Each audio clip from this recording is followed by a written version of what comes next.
Hey guys, it's Navinad. I'm playing a regular speed heads up $10 sit and go. Gonna be just kind of thinking in ranges and just kind of going through my thought process out loud. Okay, ace-6 off, or ace-6 suited is a clear open, and I would be calling most 3-bets, including this one, and proceeding cautiously after the flop, although that's a board texture that's pretty hard for him to hit. I still think that I'm either way behind or a tiny bit ahead, and it's going to be pretty hard to get my ace high to showdown against a player that either has a hand or is aggressive, right? So yeah, if he's aggressive, he's likely to barrel and I'll have to fold, and if he has a hand, I'm just beat. So I'll fold that one.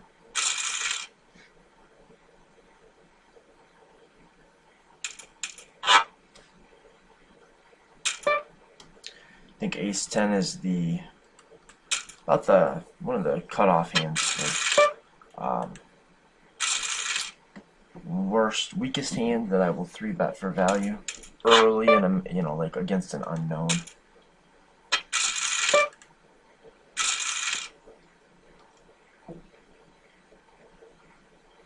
This guy open limped a button. Other than that, my feeling so far is that he may be kind of reggy. And I know that there are plenty of regs these days that are open limping some buttons. So Jack-4 offsuit is the just dead bottom of my open raising range against an unknown. And with any kind of information at all, I can fold this. If I don't think I'm getting any folds pre-flop, then Jack-4 offsuit goes into the muck. Okay, last time he limped, I raised, he called. Okay, I don't think I get value from much here, but I also don't think, yeah, I think leading here is just slightly better than check calling, because we do fold out equity, and that's a pretty big deal when we have a pair of twos. And I would expect the draws to call, and then if I check, bet this turn card. Okay, so now I think he's got something like a 4, or an ace high, or a busted draw. So I want to bet small, hoping to get value off of the weak part of his made hand range, and also give him a chance to bluff with his the busted draw part of his range. Man, really bothers me when I can't look at the hands. I don't know if that means that just I can't look at hands, or if that also means that just kind of nobody can. But I assume it's just me. I'm playing at a disadvantage because I'm a whiny poker player. Queen-5 offsuit. I can see this being a 3-bet. If we're polarizing our range, I can see it being a fold or a call, depending on our opponent. But against an unknown, I'll throw that into the muck. I'm going to be defending around 50% versus a min raise, maybe a tad bit more. 6-4 is like right at the bottom of my open raising range. I would actually prefer 6-4 to like a Jack-4, I think, or well, maybe not in heads up. They're close. But I do feel like this particular villain does have a fold button. So I'm definitely going to be opening at least 80%, maybe a bit more. And basically, I think against this guy, unless some dynamics form and some things change, I'm going to be open raising a ton. Like everything that has a high card or some kind of connectivity or suitedness or pair, obviously, is going to be an open. Same hand I had last time when I got 3-bet. And since that went so well, it's a big 3-bet. It's a reggy looking 3-bet, really.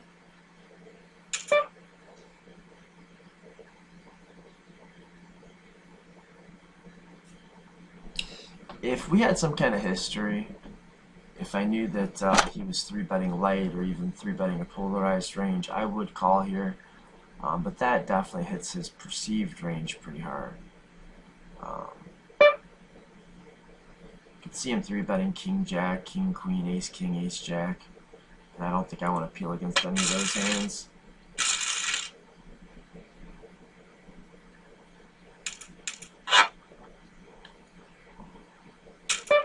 This is I think a pretty clear 3-bet for value against most players.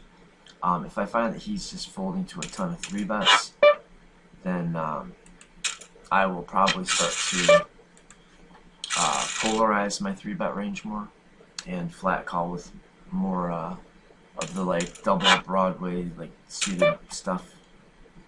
The hands that play well but are not going to be ahead of the range that he continues with against a 3-bet.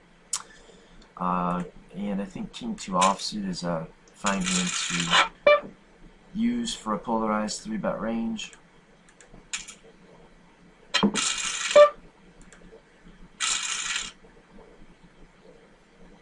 It's probably not quite good enough to flat with. So those are the kinds of hands. The bottom of our what would be calling range or the top of our folding range are the hands we want to bluff 3-bet with if we decide to polarize our 3-bet range.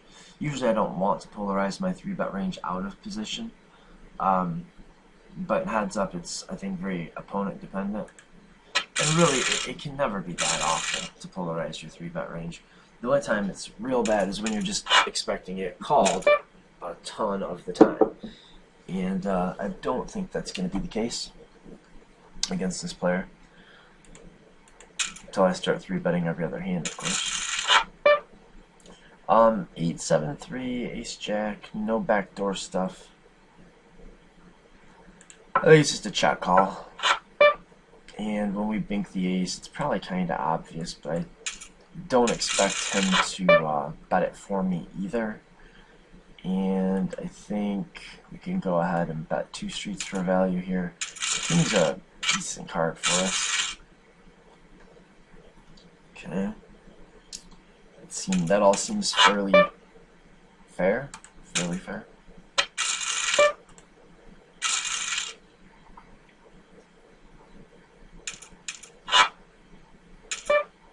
And I think it's a good note to have that he did just flat call against a 3-bet with Ace-Jack offsuit, even though I had been doing a fair amount of 3-betting.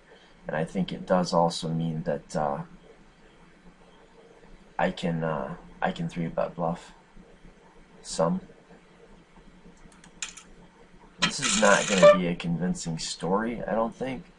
And I expect that I'm going to have to fire multiple shells a lot of the time to get the job done, but I think at a half pot bet I think will probably just get it done enough that it's maybe just a little bit better than check folding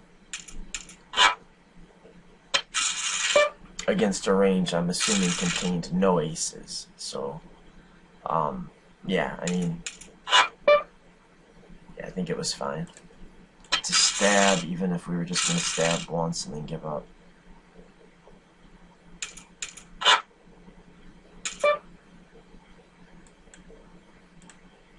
I put a little heat on this raise against his limping range.